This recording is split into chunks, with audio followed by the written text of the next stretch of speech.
Given your extensive experience as a business leader, for our audience, do you have, or what do you think are the most valuable skills for business leaders in today's challenging and very rapidly changing environment? Well, it's a rapidly changing bit, right? And again, you've got to be careful because it's always been rapidly changing. I always hesitate when people say, the rate of change is higher than before. I'm not so sure that's true. If you're a student of history and you sort of stand back a little bit, actually, fast, rapid change, call it crises, is actually the norm globally. Wars, famine, crisis, economic collapse, all those sorts of things, revolutions, et cetera, are actually pretty normal.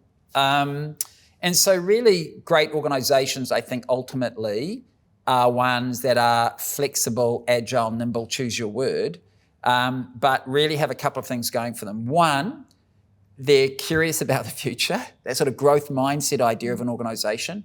I care about the future. I have a sense of purpose. I know what I'm here for, and I'm always thinking ahead, one. And then two, so that's a mindset issue, or the software of an organisation, if you will.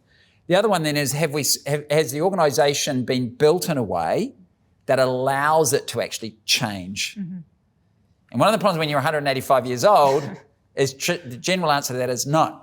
You've been built in a way that's very fixed and very, and that's worked in the past. So anyway, how do you unlock the organisation to be able to change at pace? And we're getting better at that.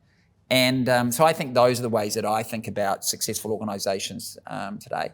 Look, it's interesting, Catherine, the other thing about history, corporate history, the world is littered with crises, some big, some small. The world always looks completely different after the crisis than it did going in, certainly in an economic sense. We're going to look different. Think of behaviour. We're never going to go back to the way it was pre-COVID. It's not going to happen. A lot of the economic relationships have been broken by COVID. So correct. Yes, it's true, right? We're learning how the world works now. Correct. Why? Because actually we learn through these crises and consumers in particular suddenly have all these new needs. How to work from home, right? How to do everything remotely, how to learn from home. And we learn through that crisis, hey, some of this is actually pretty good. And we want more of those things. And great organisations have the ability to see some of that earlier than others, but then actually get in the right place to benefit from it. And that's the hard bit, actually.